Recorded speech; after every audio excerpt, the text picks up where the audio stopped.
Hello.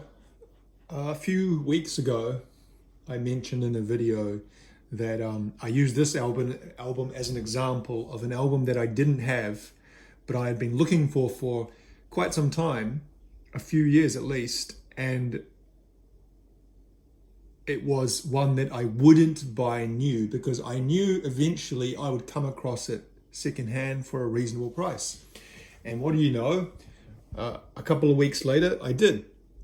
This was offered, well not offered, it was for sale on one of the CD trading pages on Facebook that I'm a member of.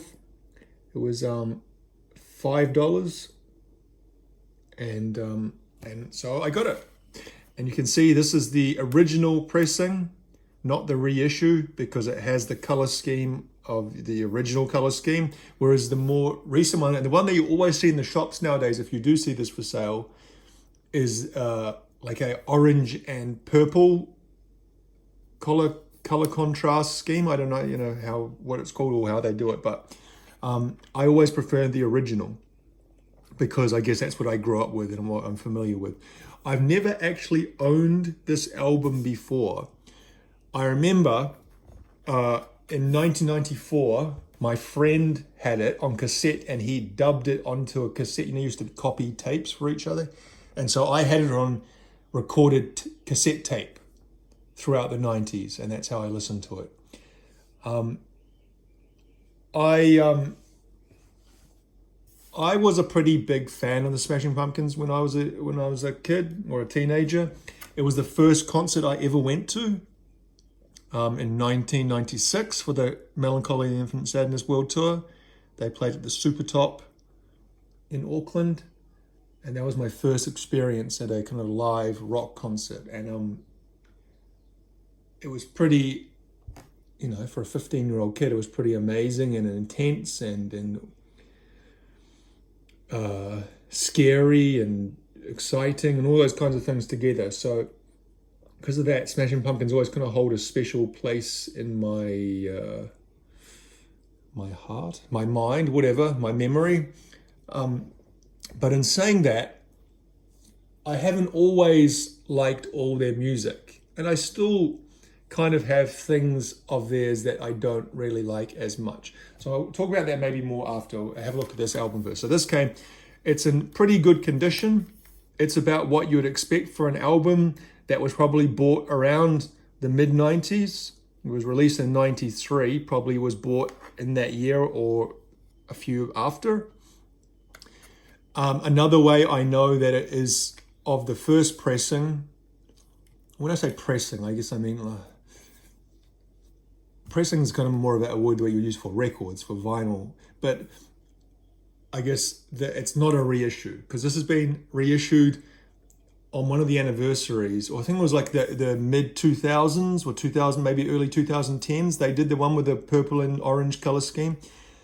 And that had a bonus disc with demos and all sorts of things. But it also apparently in 1999, they did another pressing or another release.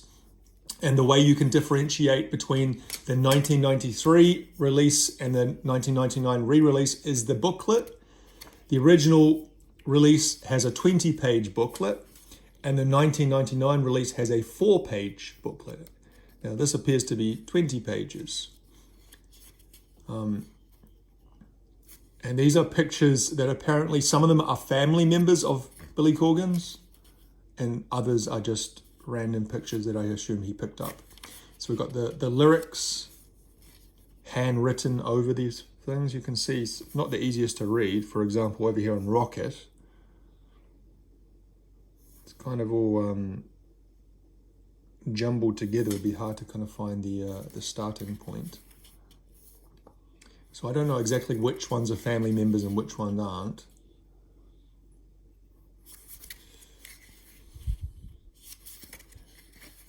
So I was reading a couple of weeks ago about the recording of this. So they recorded it 92, 93. And they recorded with Butch Vig, producer extraordinaire. And I think he had also produced Gish in 91. And obviously many other kind of albums of that alternative rock era. And it took them a long time to finish this. there were kind of different kinds of dramas and issues going on in the band.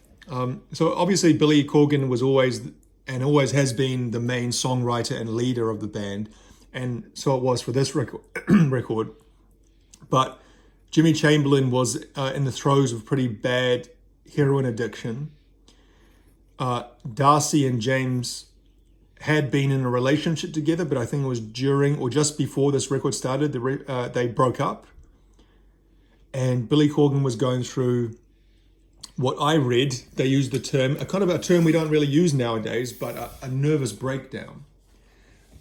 So, you don't exactly know what nervous breakdown means, because I'm sure if you looked in a psychiatrist or psychologist handbook and it went through all the different mental illnesses or classifications of things, there wouldn't be a specific illness called nervous breakdown. It kind of sounds like a catch-all term for being, maybe depressed and anxious and nervous and just exhausted mentally, so much so that you can't carry on, that you kind of crash physically and mentally, and you need that's what I assume it means. So nervous you can't operate. Like I've had that feeling before. You're so anxious you can't carry out the day-to-day duties that would be expected of you. Maybe, trying to kind of think back through my life. Maybe I never got to that extreme extent, but I'd say pretty close to it in terms of anxiety. But apparently that's what Billy Corgan was going through, and also depression, whether that was kind of part of the nervous breakdown. And he was actually contemplating ending his own life. But so all these dramas, inter-band relationships were going on during the recording. And also there's, he's well known for being a bit of a dictator in the band, in the studio. And I'd always heard that he recorded most of the bass and most of James Iha's guitar parts. Obviously he couldn't record Jimmy's drums, but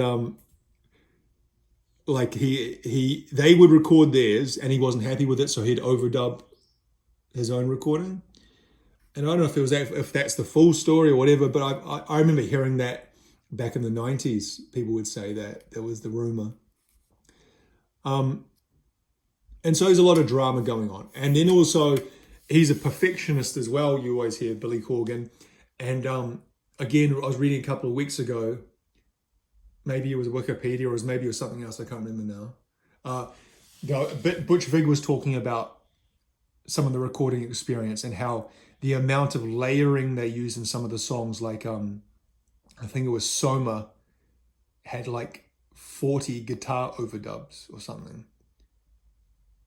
Just mental amounts, because Billy Corgan really wanted to achieve a feeling of depth in the record. And listening to it, you see, I'm not an expert or whatever in kind of audio, explaining or describing or analyzing audio quality or the different elements of a song. I wouldn't, when I think of Smashing Pumpkins and that album in particular, Siamese Dream, depth is not really a word I would associate with it. I'd say it's got a thickness, but the guitar sound on that album is so recognizable and so kind of unique, which is a great thing. That to have your own sound, that's as soon as you hear it, you're like, oh, that's Siamese Dream.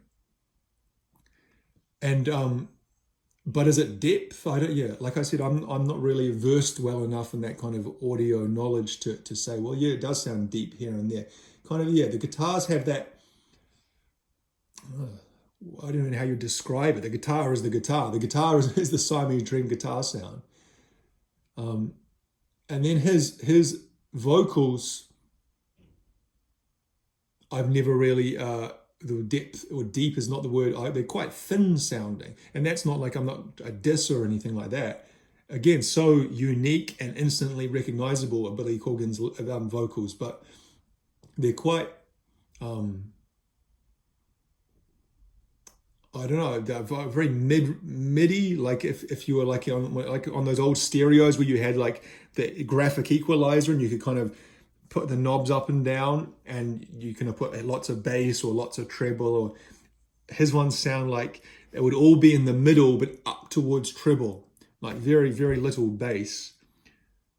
So yeah, again, I don't really hear the depth there, but that's not to say it's a bad sounding album at all. It sounds its own kind of individual, unique thing. And that's kind of funny how we put Smashing Pumpkins, although to a lesser extent, we put them in with those kind of grunge bands of this era, early 90s. But they really didn't sound anything like Nirvana or Soundgarden or Pearl Jam or Alice in Chains or, even some of that. They had kind of really had their own sound. And the stuff they did after this, I guess you could say, although, yeah, anyway. So I said 20 page booklet.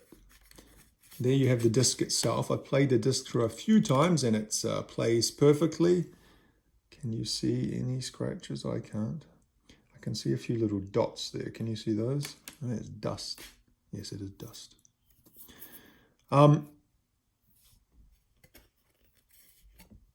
Here's the symbol. Don't know if they still use that.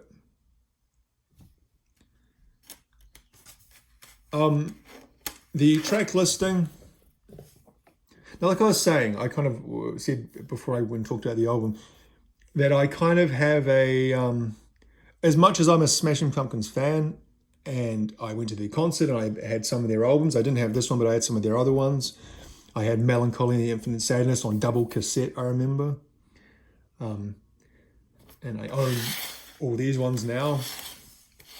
But there was always songs of theirs that I didn't like. And even to this day, Cherub Rock, I think, was the first Smashing Pumpkins song I ever heard because it was included on a compilation.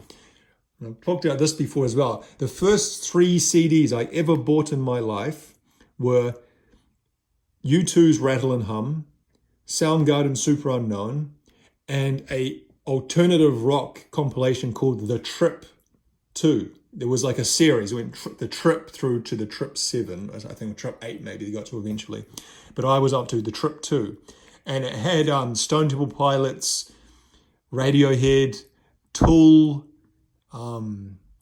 Lemonheads, Buffalo Tom, Dinosaur Jr., White Zombie, kind of a who's who of that era, kind of the, 93, 94. And they had the Smashing Pumpkins, and the song on it was Cherub Rock. It was the first song on the album. Not the album, the compilation. Actually, was it the first? Or was Wicked Garden the first? No, I'm pretty sure it was Cherub Rock. Anyway, that was the first song I ever heard. And I like that song, but I've heard it so many times that it's, I don't know, kind of done that thing where you hear things too much. Quiet, maybe my favorite song on the album. Kind of like the most kind of rocking song, I guess, hard rock type song. Today. Now that's a song I've never liked. And I still don't like. I can understand it's a well-written song and a catchy song, and I can understand why it was kind of a hit single for them. But is there something about it I didn't like and I never have liked?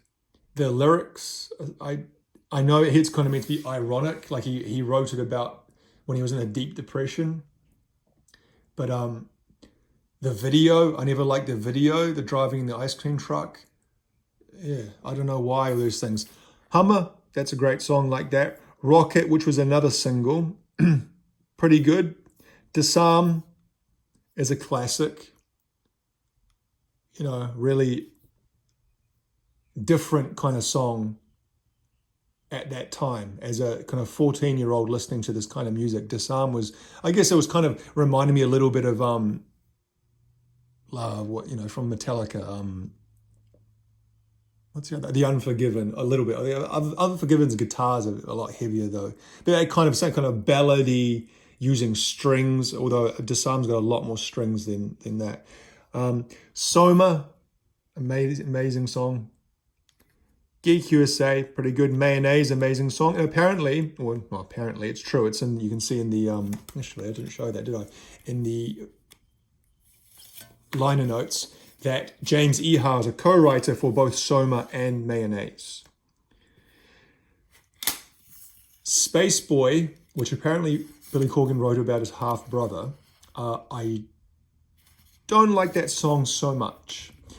Silver, pretty good. Sweet, and Luna. So I've kind of got to see that a few songs or okay, but overall, it's a great album. Now, I was going to show you here what it says. Who wrote what?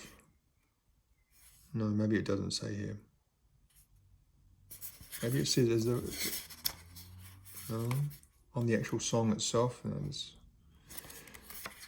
But I have written before. Where did I can't remember. I saw the track listing somewhere. It says all songs written by Billy Corgan,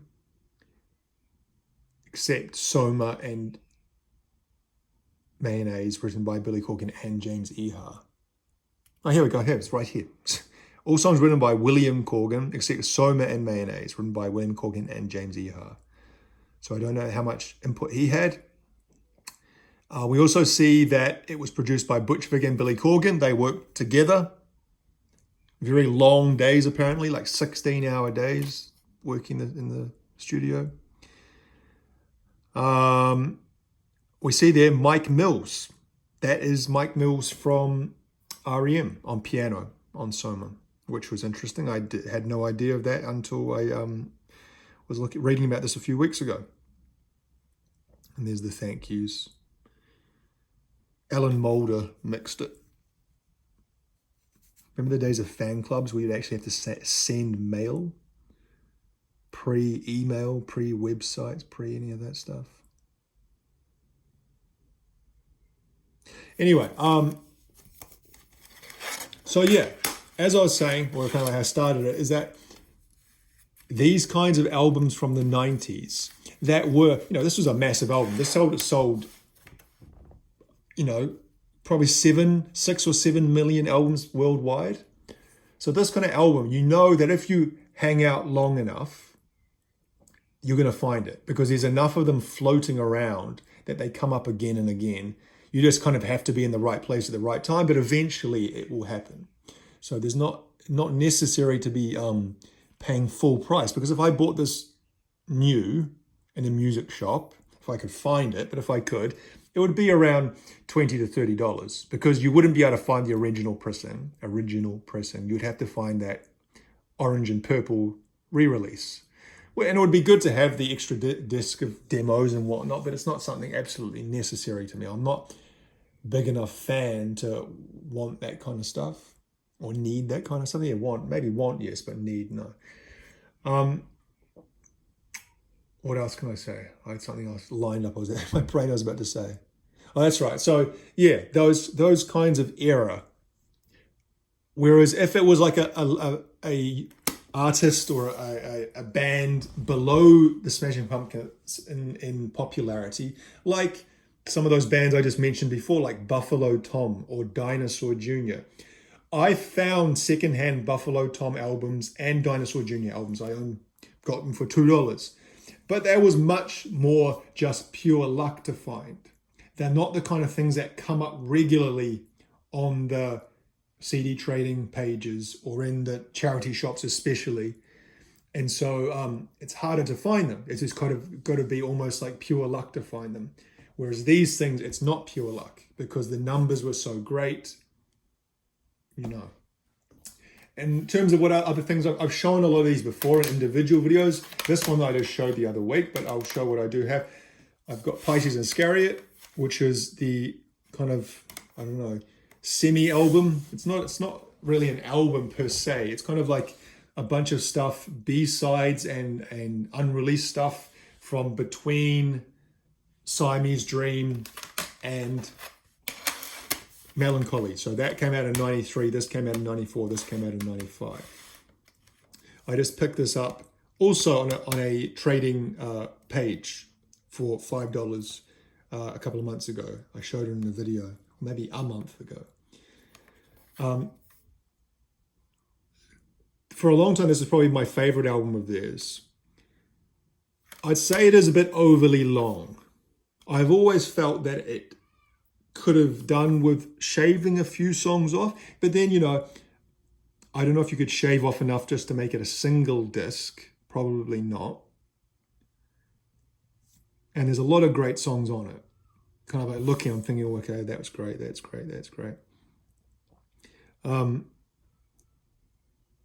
As for the CD itself, this is one of those mid-90s. I find this style especially was popular in the mid-90s, where it's a double disc and they use this central hinge so you can kind of put them back to, you know, face to face, but separated by the black plastic. But the jewel case hub thing here that holds it is so piddly poor that it basically doesn't hold it.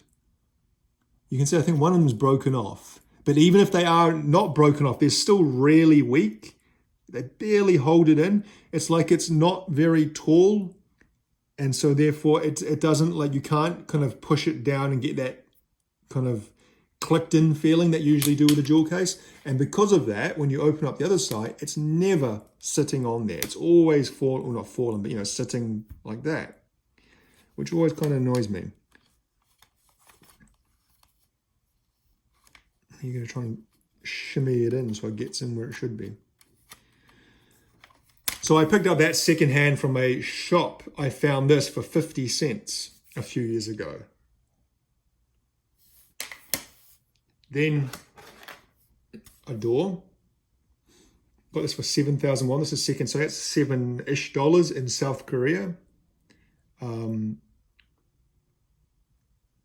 So a little bit more, but this was before I'd started collecting properly. I was just kind of very early stages of collecting before I moved back to New Zealand. And so I was picking up little bits and pieces here and there, but finding CDs in South Korea is not like it is here. So it's a lot harder and more rare. But you see here, this is the actual Korean pressing because it says made in Korea. So that's something a little bit unique, I guess. When this came out, a funny thing happened. And this happens when you're a teenager. Trends and fads and things move fast. And I remember there was kind of like a turn against Smashing Pumpkins. And this might not be over across all people, but within my friend group, I remember they became uncool in some way. And this was after Melancholy. So this came out in 95. I saw them on tour in 96. It would have been about mid to late 96, where it was almost like people were sick of Smashing Pumpkins a little bit. 1979 came out, and that was a massive single. But there's another song I've never really liked, 1979, and it was just overplayed so much. And it wasn't really even a rock song. It was almost kind of just like a pop song. And then that Tonight, which I appreciate that song now, but that, I don't know what it was like in your country, but that song is really, really overplayed in this country. You couldn't escape it for a few months, I remember. And that wasn't a rock song either, at all. And so being a teenager and trying to show your aggression and your manliness in certain ways, you think, well, that's not rock. That's bullshit. That's for girls, or whatever I was thinking at that time. And so there came this time of rejecting the Smashing Pumpkins. And then they released this in 98. Yes, 98. Okay, so that's right. The other thing that happened, it's funny. Well, it's not funny, but for me, remembering. 95, World Tour 96. Then I said, it started turning. Then what happened is they released that song on the Batman and Robin soundtrack. The end is the beginning is the end, or the beginning is the end of the beginning, or whatever. I can't never remember what way it goes. A lot of people, again, this is within, I'm saying a lot of people as though I'm talking representation across, thousands of people. I'm talking about within my friend group, but I think we were pretty representative of rock loving teenagers. So I would say this was, and I think album sales bear this out. So when they released that song, it was quite electronic-y. Remember, Jimmy Chamberlain had been fired, and so it almost sounded like they were using a drum machine. I don't think they were. I think the guy, who was that? Was it Matt Walker? I can never remember the guy that they used drums after Jimmy Chamberlain left. But it didn't sound like a live drummer. It sounded quite processed, the drums in that song. In saying that, I secretly loved that song at the time. Now I openly love it. It's one of my favorite Smashing Pumpkins songs. It's fucking brilliant. It merges the sounds, that evolving sound so well, the kind of between the early 90s sound and their late 90s sound. But at the time, a lot of people were, they're going techno. That would be the kind of thing people would say. But I even at the time, I thought that song was great. It had such a dark feeling as well, that song. Then they came with this. And again, Jimmy Chamberlain wasn't in the band, and they definitely went in a different direction on this album. The first single was Adore, Ava Adore. And again, it sounds like it's using a drum machine. At least the drums, if they're live drums, they sound processed. And some of the other songs on it had a kind of little bit of electronic feel to them, maybe a little bit of a trip hop, drum and bass, very, very little influence in them. And so again, it was rejected. Oh, they've gone techno, they've gone electronic. They're not a rock band anymore. Perfect was the other single of this. I didn't like it at the time. Now I love this album. This is one of my, favorite Smashing Pumpkins albums, maybe. It's the one I listen to certainly the most. That song, Perfect. For so long, I couldn't stand that song. And then something clicked. And then I loved it. And so their star was waning, or however you want to term it. And then they came in '99 with this. Machina, the Machines of God. And by this stage, the music landscape had changed. A lot. Grunge and alternative rock had gone. The band still existed, a lot of them, in some form or fashion. But their time in the sun had passed, and it had gone into kind of more post-grunge stuff. And at this stage, especially 2000, this was new metal, wasn't it?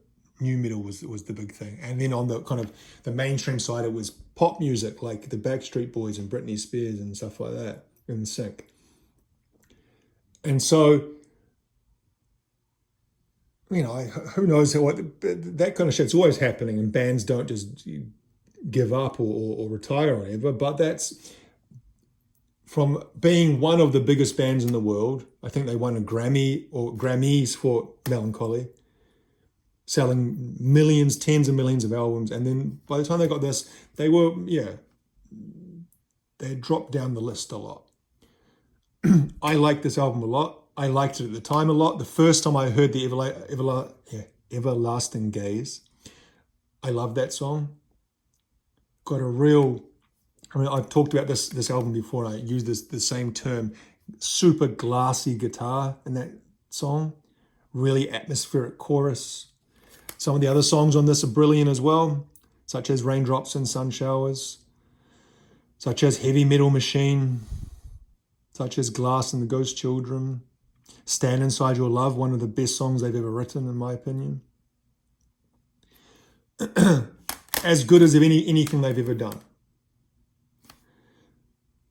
After this, they broke up or went on hiatus, or however you want to class it, and they came back in the mid to late 2000s. I'm going to guess 2008 with that Zeitgeist album, which I've only listened to maybe once, and it didn't really have enough of an impact on me to want to revisit it. I've listened to bits and pieces of stuff they've done since then. Same thing. I'm sure some of that stuff's good, but it doesn't, it's not, with a band like that, when they're releasing music far past their prime, and I'm using prime in inverted commas, they need to have something that kind of captures me quite quickly. Otherwise, I'm just going to go, oh, it's not as good as your old stuff. And that's unfair, but it's true, you know.